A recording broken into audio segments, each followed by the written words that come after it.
இன்னைக்கு இந்த வாரம் திருச்சபை நமக்காக சிந்திப்பதற்காக கொடுத்திருக்கிற தலைப்பு கிறிஸ்துவின் மந்தை. கிறிஸ்துவின் மந்தை. யோவான் 10ஆம் அதிகாரம் 4ஆம் வசனத்தை வாசிக்கும் போது, அவன் தன்னுடைய ஆடுகளை வெளியே விட்ட பின்பு அவைகளுக்கு முன்பாக நடந்து போகிறான். ஆடுகள் அவன் சத்தத்தை அறிந்திருக்கிறபடியினால் அவனுக்கு பின் செல்லுகிறது. அல்லேலூயா. நம்ம ஊர்ல எல்லாம் ஆடு மேய்க்கிறவர்கள் ஆட்டுக்கு முன்ன போவாங்களா பின்ன போவாங்களா? பின்னாடி தான் போவாங்க. ஆடுகளுக்கு பின்னாடி போறது நல்லதா கெட்டதா? நல்லதா. ஆடுகளுக்கு முன்னே சென்று தான் என்ன செய்யணும்? நல்ல வழிகளை காட்டணும்.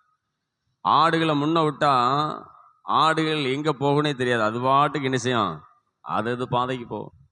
நல்ல பழக்கப்படுத்தி என் பின்னாடி நீ என்ன செய்யணும்? வரணும் அப்படின்னு இருந்தாதான் ஆடு காணாமல் போகாது. இல்லை நீ முன்ன போ நான் பின்னாடி வாரேன்னா அது பாட்டுக்கு சந்து பொந்துக்கெல்லாம் என்ன செய்யும்? அது பாட்டுக்கு போயிடும். 100 ஆட்டில் 50 ஆடு காணாமல் போயிடும். அந்த அளவுக்கு இந்த பைபிள் என்ன சொல்லுதுன்னா, இந்த திருவசனத்தில் யோவான் 10:4 அவன் தன்னுடைய ஆடுகளை வெளியே விட்ட பின்பு அவைகளுக்கு முன்பாக நடந்து போகிறான். ஆடுகள் அவன் சத்தத்தை அறிந்திருக்கிறபடியினால் அவனுக்கு பின் செல்லுகிறது. அல்லேலூயா. இயேசு சொல்றார், நானே வழியும் சத்தியமும் ஜீவனுமா இருக்கிறேன். அப்படின்னா இந்த காரியம் எதுக்காக சொல்லப்படுதுன்னா, நான் தான் உங்கள் மேய்ப்பன், நீங்கெல்லாம் எனக்கு ஆடுகள். இயேசு சொல்றார், நீங்கெல்லாம் என் ஆடுகள், என் சத்தத்தை கேட்டு எனக்கு பின்னே என்ன செய்யணும்? வரணும். இஸ்ரவேல் தேசத்துலலாம் ஆடு மேய்க்கிறவர்கள் மேய்ப்பன் முன்னதான் போவான், பின்ன போக மாட்டான். ஒரு கம்பு வச்சிருப்பான், அது நல்லா பழக்கி வச்சிருப்பான். அவன் எங்கெல்லாம் போறானோ அங்கெல்லாம் என்ன செய்வான்? பின்னாடியே போவான். அவன் நல்லா செழிப்பான இடத்திற்கு என்ன செய்வான்? கூட்டிட்டு போவான். அந்த கம்பை வச்சு இலைய தொலையெல்லாம் என்ன செய்வான்? அதுக்கு ஹெல்ப் பண்ணும்போது அது பின்னாடியே தான் போகும். அதே போல இயேசுவானவர் அவர் முன்ன போறாருன்னா நம்ம அவருக்கு பின்னாலே என்ன செய்யணும்? போகணும். கர்த்தர் என் மேய்ப்பராய் இருக்கிறான், நான் தாழ்ச்சி அடையேன். தாழ்ச்சி அடையேன்னா என்ன அர்த்தம்? முன்னாடி இருக்கீங்களா? 2-3 பேர் சொல்லுங்க பாப்போம்.